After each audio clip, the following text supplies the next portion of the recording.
sometimes a book containing a noble exemplar of life, taken up at random, merely with the object of reading it as a pastime, has been known to call forth energies whose existence had not before been suspected. Alfieri was first drawn with passion to literature by reading Plutarch's Lives. Loyola, when a soldier serving at the siege of Pampeluna, and laid up by a dangerous wound in his leg, asked for a book to divert his thoughts. The Lives of the Saints was brought to him, and its perusal so inflamed his mind, that he determined thenceforth to devote himself to the founding of a religious order. Luther, in like manner, was inspired to undertake the great labors of his life by a perusal of the life and writings of John Huss. Dr. Wolff was stimulated to enter upon his missionary career by reading the life of Francis Xavier, and the book fired his youthful bosom with a passion the most sincere and ardent to devote himself to the enterprise of his life. William Carey, also, got the first idea of entering upon his sublime labors as a missionary from a perusal of the voyages of Captain Cook. Francis Horner was accustomed to note in his diary and letters the books by which he was most improved and influenced. Amongst these were Condorcet's Eloge of Haller, Sir Joshua Reynolds' Discourses, the writings of Bacon, and Burnet's account of Sir Matthew Hale. The perusal of the last-mentioned book, The Portrait of a Prodigy of Labour, Horner says, filled him with enthusiasm.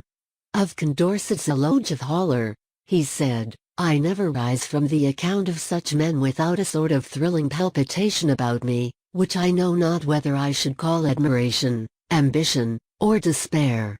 And speaking of the Discourses of Sir Joshua Reynolds, he said, "Next to the writings of Bacon, there is no book which has more powerfully impelled me to self-culture." He is one of the first men of genius who has condescended to inform the world of the steps by which greatness is attained. The confidence with which he asserts the omnipotence of human labor has the effect of familiarizing his reader with the idea that genius is an acquisition rather than a gift. Whilst withal there is blended so naturally and eloquently the most elevated and passionate admiration of excellence, that upon the whole there is no book of a more inflammatory effect. It is remarkable that Reynolds himself attributed his first passionate impulse towards the study of art to reading Richardson's account of a great painter. And Haydon was in like manner afterwards inflamed to follow the same pursuit by reading of the career of Reynolds. Thus the brave and aspiring life of one man lights a flame in the minds of others of like faculties and impulse. And where there is equally vigorous efforts like distinction and success will almost surely follow. Thus the chain of example is carried down through time in an endless succession of links, admiration exciting imitation, and perpetuating the true aristocracy of genius. One of the most valuable, and one of the most infectious examples which can be set before the young, is that of cheerful working. Cheerfulness gives elasticity to the spirit. Spectres fly before it.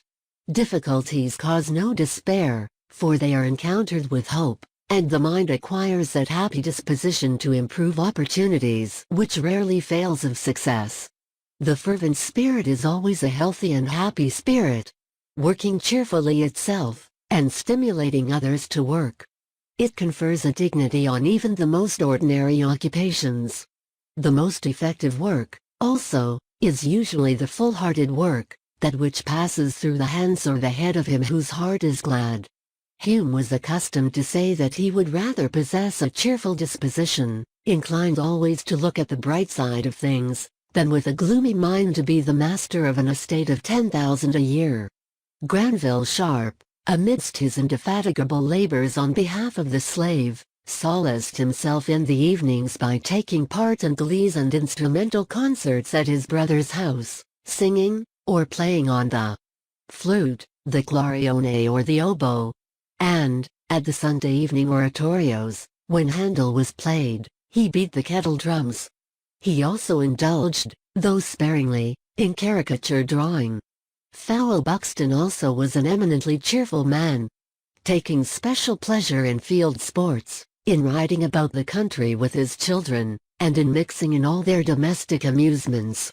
In another sphere of action, Dr. Arnold was a noble and a cheerful worker, throwing himself into the great business of his life, the training and teaching of young men, with his whole heart and soul. It is stated in his admirable biography, that the most remarkable thing in the Laleham circle was the wonderful healthiness of tone which prevailed there. It was a place where a newcomer at once felt that a great and earnest work was going forward. Every pupil was made to feel that there was a work for him to do. That his happiness, as well as his duty, lay in doing that work well. Hence an indescribable zest was communicated to a young man's feeling about life. A strange joy came over him on discerning that he had the means of being useful, and thus of being happy.